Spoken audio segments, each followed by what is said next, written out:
You're listening to international investment advisor Doug Goldstein on the Goldstein on Gelt show, the financial show where we'll talk about how you can make the most of your money.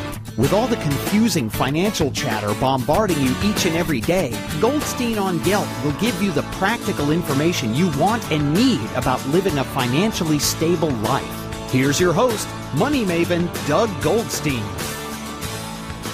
Okay, so we are back. We are talking now to our special guest, Vern Sumnicht, who is the CEO of iSectors. He is also the founder and head of Sumnicht Associates, a family wealth management and institutional investment consulting business, which is around since 1988.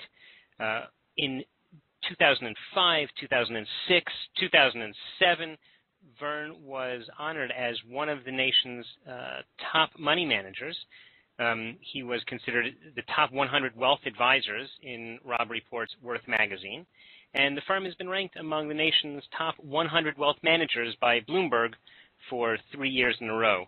Vern has his bachelor's and MBA from the University of Wisconsin at Whitewater, and like me, he is a certified financial planner. So let me start by, Vern, welcoming you to the show.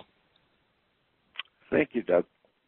The topic that I want to talk about tonight are ETFs, exchange-traded funds, and maybe we could just open up with a brief summary of what they are and why investors should consider using them. Sure. Well, ETFs are very similar to mutual funds in that they're a diversified portfolio, a basket of stocks.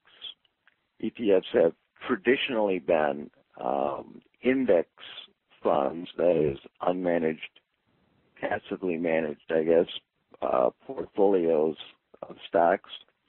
The difference in the way they're structured as opposed to the way mutual funds are structured, they can be traded on a daily, intraday basis, much like any other stock can be traded intraday. They can also be, used in a margin portfolio or short, and et cetera, much like individual stocks. So they're a newer vehicle. They have been around for 5 or 6 years now, but they've been becoming more and more popular every year as investors become more interested or become more aware of the advantages of exchange-traded funds.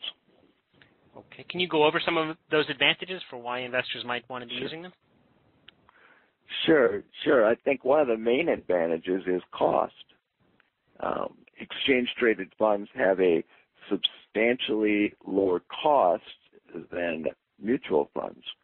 The first difference is really the management fees, just simply because exchange-traded funds have historically been, and again I say historically because there are beginning to come out some managed exchange-traded funds, but they're even now are rare. But because they are index funds, there's not the same, there's a much lower management fee. It can be as low as 7 basis points for some of the Vanguard S&P 500 index type ETFs. And where a mutual fund, if it's typically a managed mutual fund, is going to have 1% or more in management fees. But the real advantage is there's no transaction costs inside the exchange-traded funds, and there's no pass-through of the capital gains at year-end that mutual funds have. Again, it's because of the way they're structured that this happens, and it can save anywhere from 2 to 3% annually over a managed no-load fund, an unmanaged exchange-traded fund, and a passively managed exchange-traded fund can be a significant savings in cost as investors have begun to get more sensitive about their costs because of the very low or no returns during this last decade this becomes a very important issue. Mm-hmm. There are a lot of ETFs that have similar names to one another, but are they all basically the same if they have a similar sounding name? You have to be careful. And you can, very simply, you can go to that exchange traded funds website, and if you're not interested in reading the prospectus, which as an advisor I would tell you should read, but on that website for the exchange traded fund, you can get all the information you need to know about what that fund does and how that fund operates and what the objective of that fund is. Just because it says it's an index, S&P 500 index fund, for example, doesn't mean they're even the same. There's WisdomTree has ETF S&P 500 index funds that are equally weighted as opposed to capitalization weighted, and because of that, they're quite different. So you really need to go look at the website for that exchange traded fund, or pop it up on the on Yahoo Finance or Google Finance and get the same information. It's important to look and see what that fund does and how it operates, and make sure it's doing what you want it to do for your portfolio. Much like dealing with mutual funds, if you don't understand these things completely, you do want to get an advisor to help you. I see. Okay, we are talking to Vern Sumnicht, who is the CEO of iSectors, a money management firm that deals a great deal with exchange-traded funds, ETFs. Vern, on the market there are both ETFs and there are also ETNs, exchange-traded notes. Can you tell us the difference? Right. Sure, absolutely. There's another important thing that you need to understand, and again, when you go up to Google Finance or Yahoo or the website for that exchange-traded fund, be sure to look and make sure it is an exchange-traded fund.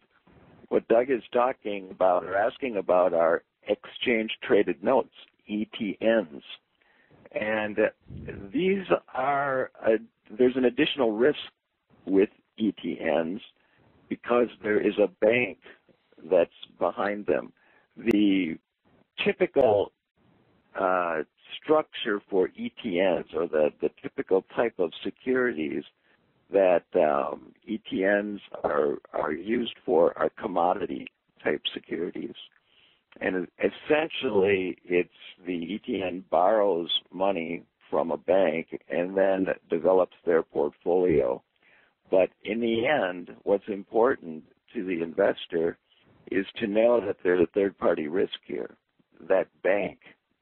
Now, normally it wouldn't have been a problem, never has historically been a problem, but in recent times, with all of the banking failures that we've had, everybody, and a big brokerage firm failure like Lehman, this has become a very important issue.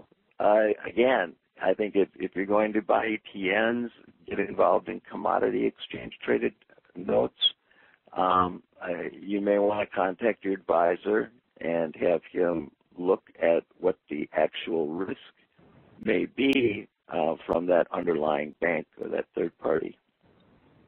Okay, you mentioned about borrowing money, and there are also some ETFs that specifically use leverage.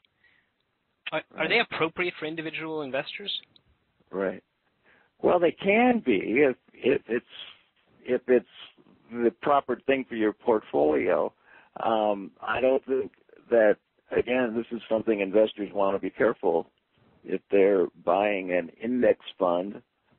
For example, if you're buying an S&P 500 fund and the market goes down 15%, you sure as heck would not want the surprise that your portfolio is down 30 or 45% because you made the mistake of getting a 2 or 3 times leveraged S&P 500 index fund.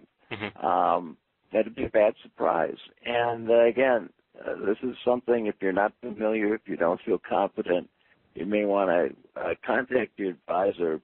But yes, there's there's a purpose for these leveraged exchange-traded funds, and they can be leveraged, by the way, on the upside, or they can be leveraged on the downside. They could be 2 times, for example, 2 times short the stock market index. And again, there's good purposes for them, but you have to be careful in how you use them. Okay. Once again, we are talking to Vern Sumnicht, who is the CEO of iSectors, a money management firm. So why don't we just wrap up with a question? You've mentioned a number of issues about how ETFs work and some of the challenges for individual investors, and you've mentioned asking your advisor. A lot of times clients like to have ETFs managed by a money management firm. Could you just discuss what the value added is that a client would get by having that? Right. Well, as I said, most of the exchange-traded funds, I think probably the biggest reason that clients and advisors are looking to them is the cost savings that can be very significant. The fact that they're unmanaged passive investments can be seen as a very good thing. Many studies showing that passive indexing is a better way to invest money. But where the advisor adds a lot of value is in how you allocate your funds among the various exchange-traded funds that are out there. So not only in understanding the fund, making sure there's enough volume to trade. Some of the newer exchange-traded funds can have very low volume. You have to be careful of that. Making sure that you're buying it at net asset value. You want to be careful. Up on Yahoo, you can find out is my fund trading above or below net asset value.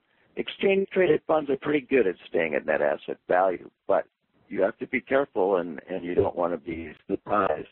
But it's the asset allocation that can truly add a lot of return, or conversely reduce risk substantially for a client portfolio. So it's how you mix them in a portfolio that's very important, and I think this is where the advisor can truly add value to a client. Okay, great. Listen, I would like to thank you very much, Vern, for joining us this evening. Vern Sumnicht is the CEO of iSectors and is considered in many, many places to be one of the top money managers and wealth managers, including in Worth Magazine and on Bloomberg. Once again, Vern, thank you very much for joining us. You've been listening to the Goldstein on Gelt Show with money maven Doug Goldstein.